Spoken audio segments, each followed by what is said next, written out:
রমজানের আগের সপ্তাহে নির্বাচন করা যেতে পারে বললেন ডক্টর ইউনূস। লন্ডন বৈঠকে নির্বাচনের তারিখ সম্পর্কিত বক্তব্যে দ্বিমত প্রিন্সের। বিদেশে নির্বাচন নিয়ে বৈঠক গণঅভ্যুত্থানের আকাঙ্ক্ষার পরিপন্থী বললেন নাসির উদ্দিন পাটোয়ারি। এবং সর্বশেষ জানাবো নির্বাচন সংস্কার এবং কূটনৈতিক তৎপরতা নিয়ে যা বললেন ডক্টর ইউনূস। এতক্ষণ শুনছিলেন সংবাদ শিরোনাম, এবারে বিস্তারিত। তবে তার আগে অনুরোধ থাকবে আমাদের চ্যানেলটি সাবস্ক্রাইব করে বেল আইকনটি ক্লিক করুন। লন্ডন বৈঠকে নির্বাচনের তারিখ সম্পর্কিত বক্তব্যে দ্বিমত প্রিন্সের।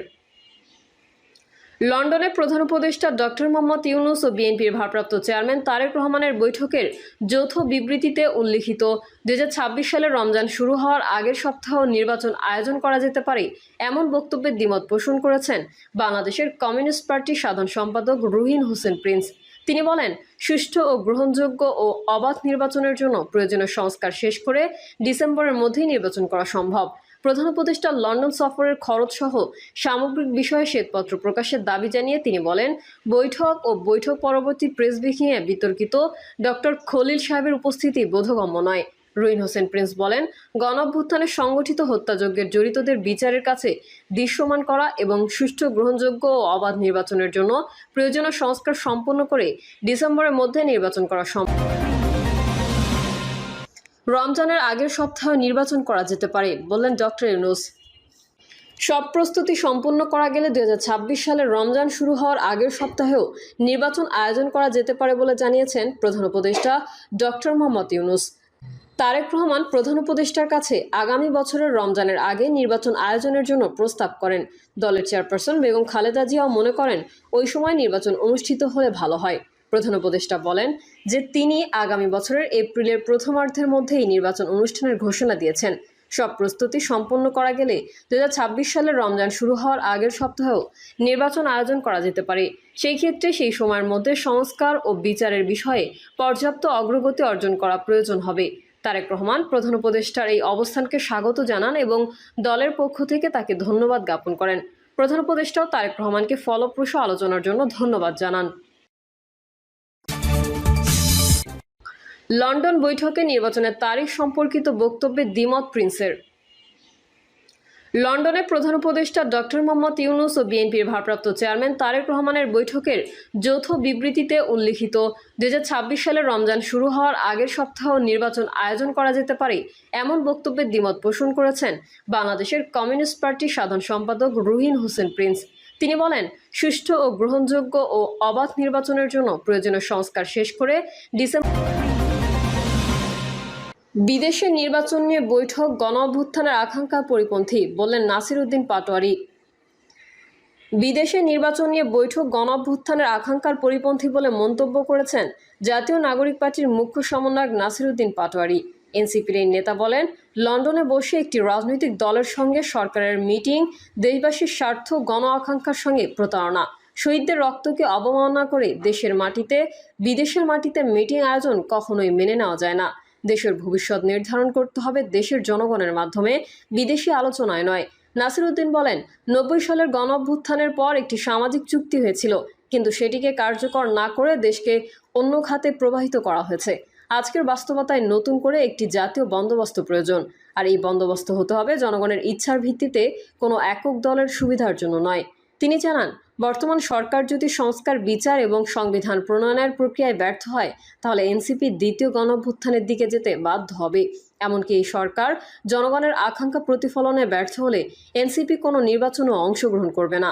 তিনি আরও বলেন, শুধু রাজা বা রানী বদল হলেই চলে না, কাঠামোগত পরিবর্তন প্রয়োজন।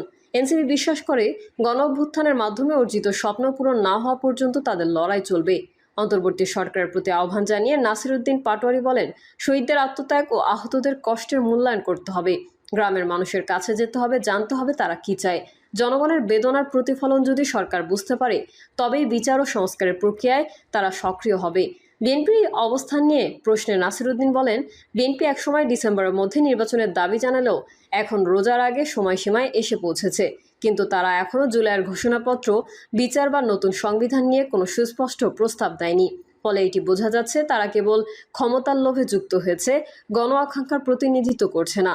এনসিপির এই নেতা বলেন, অন্তর্বর্তী সরকার ও বিএনপি একযোগে দেশের জনগণকে পাশ কাটিয়ে একটি গভীর সংকট তৈরি করছে। জনগণ অতীতেও লড়াই করেছে, ভবিষ্যতেও করবে। জনগণের ম্যান্ডেট ছাড়া কোনো সরকারই বৈধ হতে পারে না। তিনি বলেন, শুধু নির্বাচন করলেই হবে না, সঠিক বিচার ও সাংবিধানিক সংস্কার ছাড়া নির্বাচনের অর্থ নেই। এখনকার নির্বাচন কমিশন জনগণের আস্থার প্রতীক নয়, বরং একটি নির্দিষ্ট রাজনৈতিক শক্তির পক্ষে কাজ করছে। তাই নির্বাচন কমিশন পুনর্গঠন, আরোপীয় সংশোধন এবং জাতীয় ঐকমত্যের ভিত্তিতে নির্বাচন না হলে দেশে গণতান্ত্রিক উত্তরণ সম্ভব নয়। নির্বাচন সংস্কার এবং কূটনৈতিক তৎপরতা নিয়ে যা বললেন ডক্টর ইউনূস। বাংলাদেশের অন্তর্বর্তীকালীন সরকারের প্রধান উপদেষ্টা ডক্টর মোহাম্মদ ইউনূস জাতির ভবিষ্যৎ নিয়ে তার পরিকল্পনা তুলে ধরেছেন।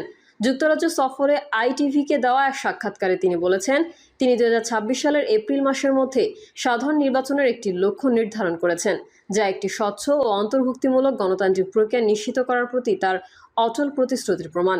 তিনি দৃঢ়ভাবে বলেছেন, তার নিজের কোনো রাজনৈতিক উচ্চাকাঙ্ক্ষা নেই এবং নির্বাচন শেষ হলেই ক্ষমতার হস্তান্তরের জন্য মুখিয়ে আছেন।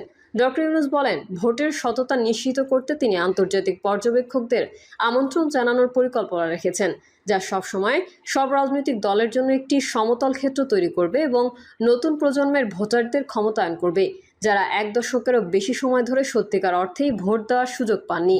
ইউনূসের অন্তর্বর্তীকালীন সরকারের এজেন্ডার একটি মূল ভিত্তি হল প্রধান জাতীয় প্রতিষ্ঠানগুলোর ব্যাপক সংস্কার।